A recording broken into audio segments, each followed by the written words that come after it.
අයිබෝවන් RT forex ලෙසම් 18. ඔබ දන්නවද ෆොරෙක්ස් මාකට් එකේ දිනකට ඩොලර් ට්‍රිලියන 7කට වඩා ගනුදෙනු වෙනවා කියලා? හැබැයි මේ වෙළඳපොළ පාලනය කරන්නේ ඔබ හෝ මා වැනි කුඩා වෙළෙන්දන් හෙවත් රීටේල් ට්‍රේඩර්ස්ලා නෙවෙයි. මේක පාලනය කරන්නේ ලෝකයේ ප්‍රබලම බැංකු සහ මූල්‍ය ආයතනයි.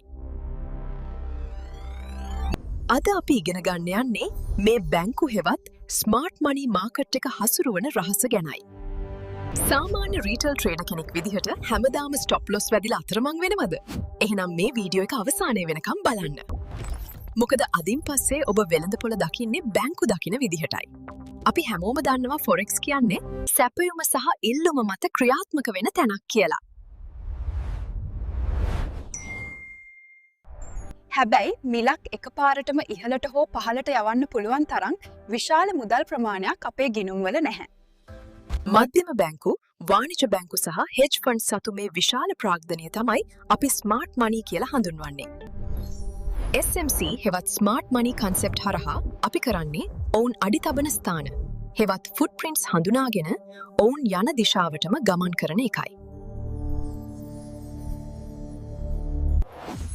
SMC වල ප්‍රධාන කුළුණු තුනක් තියෙනවා.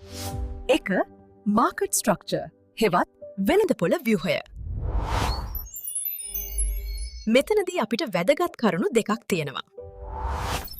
BOS හෙවත් Break of Structure කියන්නේ ප්‍රවණතාවය තහවුරු වීමයි. CHOCH හෙවත් Change of Character කියන්නේ ප්‍රවණතාවය වෙනස් වීමයි. 2.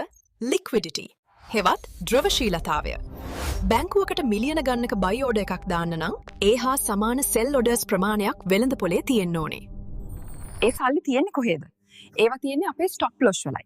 ඔබ දන්නව ඇති මිල සපෝට් එකක් අසලට එවිත් එකපාරට මේක කඩාගෙන පල්ලෙහාට ගිහින් ආයෙත් වේගයෙන් ඉහළට යනවා. මේකට තමයි ලික්විඩිටි ග්‍රැබ් එකක් කියන්නේ.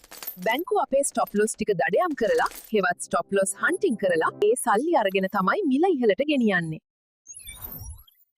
3. Order blocks. ඒ කියන්නේ බැංකුව ඔවුන්ගේ විශාල ඇනවුම් ඇතුළත් කරපු අවසාන කැන්ඩල් එක මොකක්ද කියලා හඳුනාගන්න එකයි. සාමාන්‍ය වෙළෙන්දෙක් කරන්නේ ඩබල් බොටම් එකක් දැක්ක ගමන් බයි කරන එක. හැබැයි බැංකු දන්නවා ඒ ඩබල් බොටම් එකට යටින් දහස් ගණනකගේ ස්ටොප් ලොස් තියෙනවා කියලා.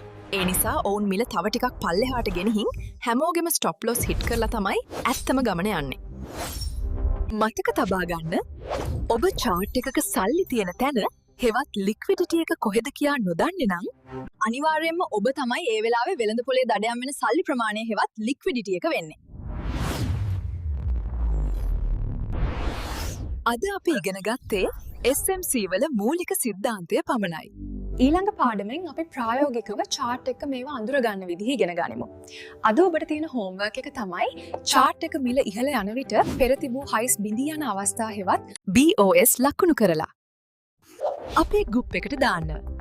සාමාන්‍ය වෙළෙන්දන් අතරමං වෙද්දී බැංකු සමග බුද්ධිමත්ව ගමන් කරමු.